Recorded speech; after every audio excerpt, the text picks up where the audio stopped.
Então, bom dia aí para todo mundo e continuamos a nossa reflexão do Evangelho. Hoje continuamos justamente essas palavras de Jesus dirigidas aos seus discípulos que agora ele envia para uma primeira missão. E vamos, como sempre, nos colocar diante de Deus para acolher o dom do seu Espírito, que é sempre o Espírito de Deus, que vai nos conduzindo na nossa reflexão e vai nos ajudando a compreender aquilo que Deus nos comunica. Em nome do Pai, do Filho e do Espírito Santo. Amém.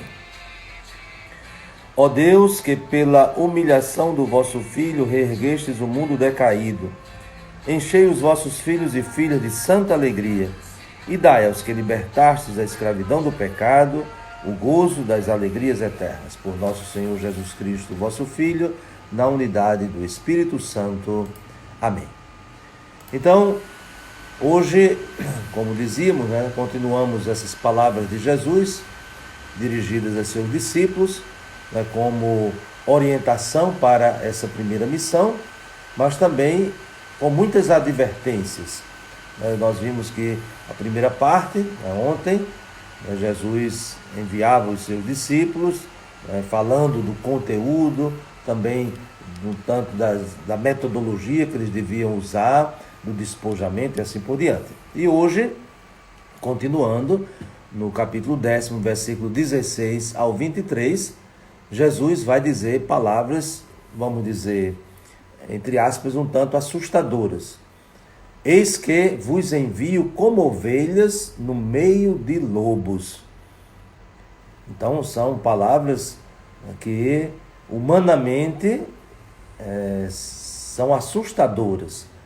Então, imaginem se nós ouvíssemos de alguém que nos confia uma missão, dizendo, vocês vão passar por tantas dificuldades, certamente a tentação seria desistir. Então, mas enfrentar tudo isso, será que vale a pena? E daí vem algo impressionante, da metodologia de Jesus, do modo de Jesus instruir os seus discípulos, sempre na verdade. Isso é um desafio para a igreja de todos os tempos, ensinar a verdade e ensinar, porque não basta só dizer aquilo que é verdadeiro, mas é preciso também que a verdade seja o critério fundamental para guiar aquilo que é de fato a missão. Então, eis que vos envio como ovelhas para o meio de lobos. Então, Jesus não engana os seus discípulos, Isso é algo muito interessante, muito consolador, podemos dizer assim, Não estamos seguindo alguém que nos diz a coisa pela metade. E por isso a exigência, já desde a catequese fundamental, quando as pessoas vão se aproximando do Evangelho, que são tocadas pelo Evangelho, elas são justamente tocadas pela verdade do Evangelho.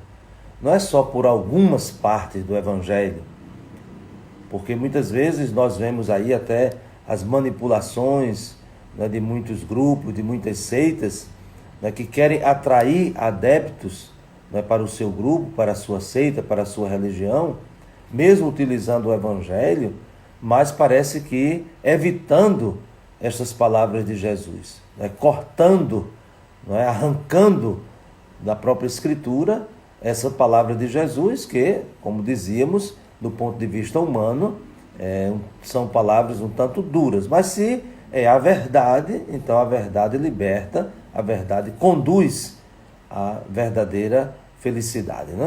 Então, a missão se realiza também dentro dessas condições. E Jesus diz aqui coisas muito concretas.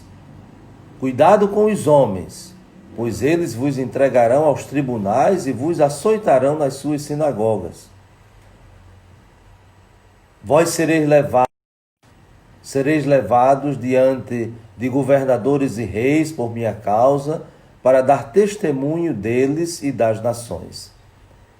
Então, são situações bem concretas que no momento em que o Evangelho foi escrito, o Evangelho de Mateus, segundo alguns estudiosos, foi escrito depois de 85 depois de Cristo.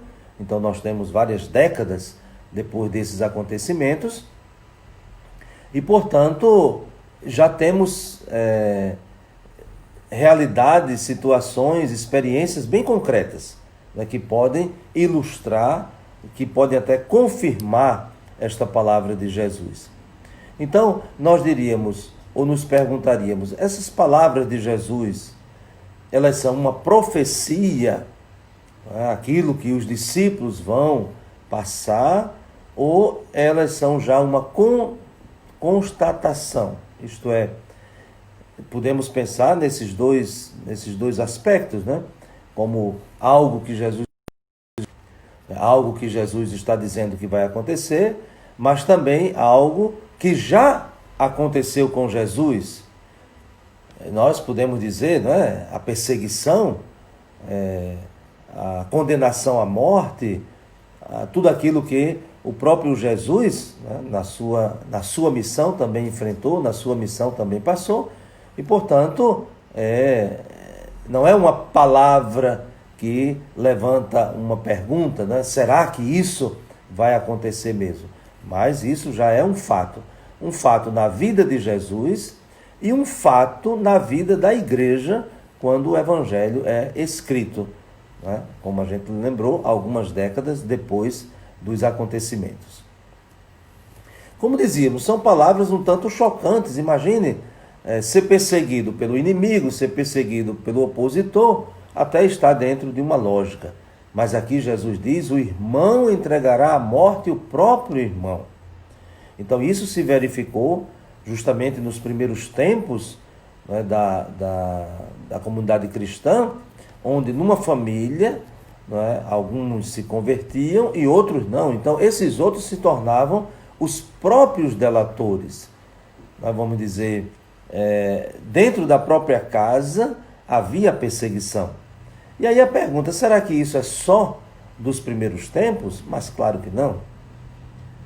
Essa palavra de Jesus é uma palavra que, enquanto aguardamos a consumação de tudo, como ele diz no último versículo, ela está se realizando ao longo dos séculos. E quem sabe nós também temos essa experiência. Nós ouvimos tantas vezes pessoas até lamentando que não encontram apoio na sua casa, não encontram apoio na sua família. Por quê? Porque querem o engajamento na igreja, porque querem até mesmo evangelizar dentro de casa, às vezes querem fazer um encontro de oração, querem fazer um momento de reflexão bíblica com a família, e às vezes quando chega alguém, ou chegam os vizinhos, ou chegam pessoas da igreja para esse momento, aí todos desaparecem, fica somente a pessoa.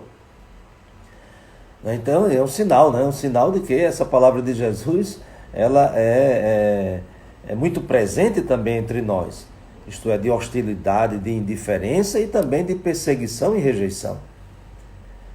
Então nós não devemos criar uma espécie de masoquismo espiritual, porque Jesus disse que iríamos ser perseguidos, Jesus disse que iríamos sofrer, porque Jesus também diz, sede prudente como as serpentes e simples como as pombas. Então, não é uma passividade. É preciso ter a prudência e, ao mesmo tempo, a simplicidade. E essa prudência vai aqui se concretizar naquilo que Jesus diz. Se vocês são perseguidos numa cidade, então fujam. Não é ficar esperando a morte, nem ir buscar o sofrimento e a morte. Mas diante disso, não perder a serenidade, não perder a disposição de continuar a missão. Então isso é o mais importante. Isso é não esquecermos disso. Mas é preciso ter a prudência, ou seja, a sabedoria, a capacidade de discernir, a capacidade de também ter a coragem de, Jesus diz, né? Então fuja para outro lugar. Depois a simplicidade. A simplicidade, essa própria palavra, significa não complicar, né? Às vezes a gente complica muito a nossa missão, então ter essa simplicidade, buscar o essencial, buscar aquilo que de fato é o indispensável da nossa missão. E o grande apelo que o Evangelho de hoje nos faz é justamente em relação a não se espantar, não se escandalizar diante das dificuldades, dos problemas, das perseguições e também até da própria morte por causa do Evangelho, por causa de Jesus. Não é por causa de qualquer coisa, né? A gente não pode agora generalizar, né, que toda dificuldade, que todo sofrimento que nós passamos dentro, né, do próprio âmbito da missão, também isso seja por causa do Evangelho. Não, isso às vezes por causa de egoísmo, por causa de individualismo, por causa de uma série de coisas que precisam mudar, né? Então isso é também uma grande tarefa nossa, faz parte da nossa conversão, perguntar, esse sofrimento, essa dificuldade, isso é por causa do reino, isso é por causa do Evangelho, ou isso é por causa dos nossos pecados? Então, por exemplo, numa comunidade onde há desavenças, há competições, há uma deslealdade entre as pessoas, então tem que se perguntar, mas isso é por causa da missão? Mas evidentemente que não. Então é preciso mudar, é preciso converter.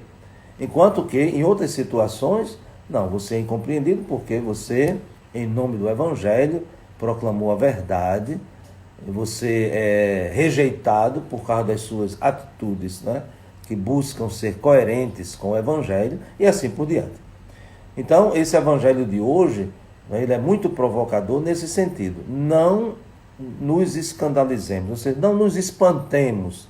Claro que não é tão simples, né, quando você enfrenta a hostilidade, até mesmo no seio familiar, mas olhar para a cruz, olhar para Cristo, né, que ele mesmo passou por isso, né? Diz até que uma vez, quando Jesus chegou lá em Nazaré, os seus parentes próximos também ficaram assim, reagindo de uma forma muito estranha, e até disseram, né, ele perdeu o juízo e não sei o quê, e queriam até levá-lo à força. Então até no seio, né, vamos dizer, dessa família mais ampla, dos seus parentes, Jesus também enfrentou esse tipo de dificuldade. Por isso que ele fala tudo isso, né? Entre os familiares, vão ser levados, traídos, né, por pessoas até que, do ponto de vista lógico, né, não teria sentido, né? Mas acontece, né? Isso também acontece conosco. Então peçamos ao Senhor a graça, né, de poder crescer sempre mais nessa convicção de que não estamos sozinhos, né, nesse caminho de indiferença, de perseguição, de rejeição. Nós não estamos sozinhos, porque estamos seguindo o próprio Jesus que passa por isso, né? Mas como dizíamos, não como masoquismo espiritual, não uma busca de sofrimento e dificuldade, mas enfrentando quando as encontrarmos. Então que desça sobre vós a bênção de Deus Todo-Poderoso, o Pai, Filho e Espírito Santo. Amém. Um bom dia para todos e até amanhã, se Deus quiser.